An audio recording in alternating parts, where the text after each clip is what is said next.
Pemirsa Metro TV Lampung, kembali lagi bersama saya Kristi dan juga masih bersama dengan Prof. Oviar, Rektor Institut Teknologi Sumatera. Tadi kita sudah membahas, tadi ada sinergitas yang telah terbangun nih Prof. Kita lanjutkan lagi nih Prof, yang tadi Prof sudah jelaskan. Ya, jadi sarana prasarana, SDM, kemudian kurikulum, mahasiswa sendiri, dan satu lagi yang sangat dilupain orang tuh alumni. Karena kami baru, alumni kami belum belum banyak ya, masih sangat sedikit dibandingkan dengan ITB sudah puluhan ribu dan sudah menjabat di mana-mana gitu. Nah itu akan kita coba lihat, itu nilai tambah daripada peran daripada alumni. Tapi intinya yang di depan ini. Nah, masa kepemimpinan saya yang 8 tahun ini saya mengejar dua. Pertama, sarana prasarana, yang kedua itu adalah yang kita sebut dengan SDM. Sarana prasarana tidak ya artinya ada dan lainnya, tapi kami harus berusaha. Ya jadi berusaha untuk mendapatkan sarana prasarana, karena paling penting nggak ada gunanya lahan sangat luas kalau nggak ada ya namanya gedung kuliah, gedung labtek dan lain. Dan kami alhamdulillah dalam 6 tahun ini kami sudah bisa membangun beberapa hal yang mungkin penting, sangat mendasar. Yang kedua adalah kurikulum, dosennya sendiri. Dosen kita masih sangat muda-muda Mbak, berumur antara 22 sampai dengan 26-28.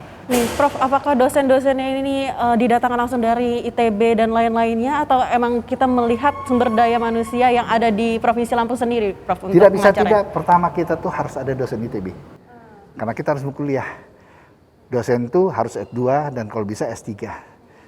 Ya kami pasti mengandalkan ITB. Tapi tidak bisa mengandalkan ITB selama itu, karena ITB juga berkembang gitu. Jadi selama kami menggunakan ITB, dosen-dosen ITB, dosen terbang banyak sekali, ada sekitar 300 yang kita datangkan dari ITB. Tapi juga kita menyiapkan dalam waktu sangat cepat untuk bisa menghasilkan lulusan-lulusan yang mempunyai kemampuan mengajar kuantitas dan kualitasnya.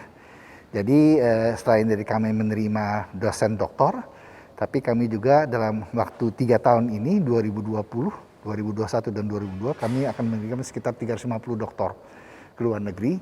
Nanti mereka bisa pulang dan ini bisa mengembalikan. Jadi tidak perlu tergantung daripada dosen ITB lagi. Tapi itu salah satu persyaratan penting kami. Nah, dalam hal konteks itu kami melihat begini, Center of Excellence tadi, jadi betul-betul topik yang kami kirimkan itu betul-betul kami siapkan di dalam kurikulum bahwa dia akan bisa meneliti yang mana. Meneliti adalah meneliti yang ada di Pulau Sumatera. Jadi situlah Center of Excellence-nya tercipta. Jadi mereka kita kirimkan meneliti dengan bantuan tenaga-tenaga dari luar, tapi betul-betul meneliti permasalahan yang ada di Pulau Sumatera. Dan tadi konteks hilirisasi tadi, sehingga kita tidak mengulang apa yang sudah dikembangin orang gitu. Kami tidak akan mampu bersaing dengan Unila kalau di bidang yang awal, di hulunya. Kami tidak bisa bersaing dengan misalnya hukum di USU, karena itu awalnya memang paling strong tuh hukumnya. Nah ini yang perlu kita, jadi hilirisasi di mana teknologi memegang peranan penting. Nah kata kunci tadi di situ untuk mempercepat kuantitas dan kualitas sehingga terbentuklah Center of Excellence tadi. Oke, jadi menciptakan sumber daya manusia yang memang mereka bergerak di bidang ilmu pengetahuan dan teknologi dan juga nantinya akan dimanfaatkan di Pulau Sumatera juga. Di Pulau gitu, Sumatera, ya, untuk gitu kebutuhan ya. Pulau Sumatera. Sehingga nanti terciptalah lulusan-lulusan yang nanti tidak akan bekerja di tempat lain. Karena di tempatnya sendiri sudah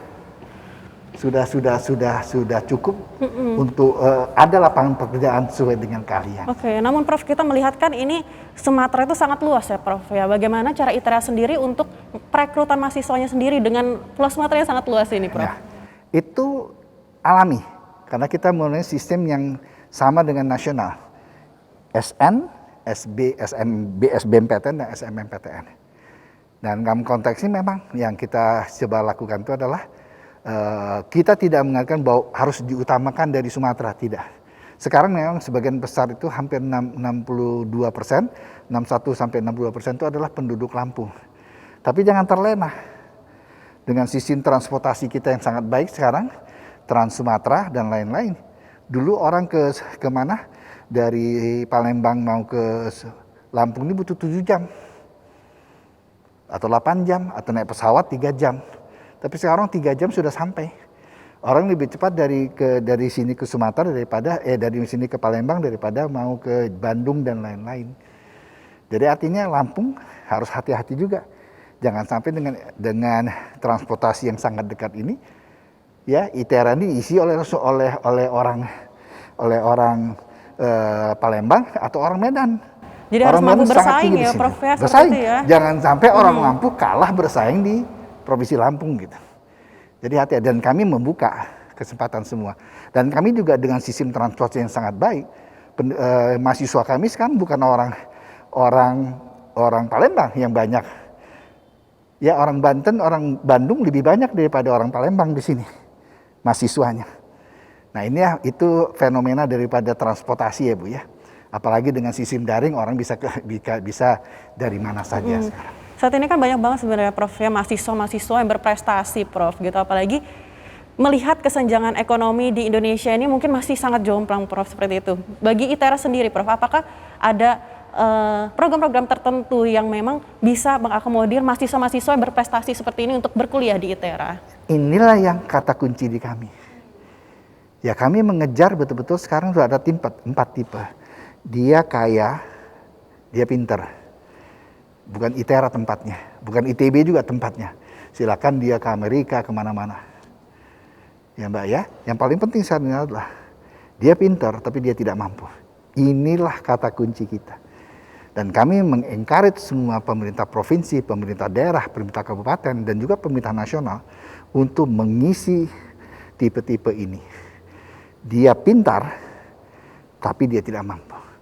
Kita tidak beri bantuan yang namanya beasiswa, ini tidak akan berkembang. Nah, daerah itu tidak akan berkembang. Jadi betul-betul kami mengencourage pemerintah kabupaten, tolong cari orang-orang seperti ini. Beri dia beasiswa, sekolahkan di kita. Nah, setelah dia berhasil, dia kembali. Itulah akan merubah konsep yang ada di daerah-daerah pedesaan.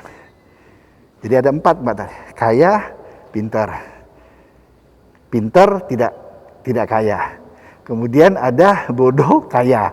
Nah, itu yang mengisi di segala. Tapi ada juga yang tidak pintar, tidak kaya. Nah, ini yang kita harus lihat. Tapi yang ini. Jadi itu menjadi prioritas sebenarnya Prof. Menjadi prioritas kita. Oke deh, Dan Prof. supaya diketahui di kita, tuh hampir 40%, 50% isinya itu semua. Oke, Prof. Ini pembahasannya sangat menarik. Kita akan membahas ini di segmen berikutnya, Prof. Boleh. Oke.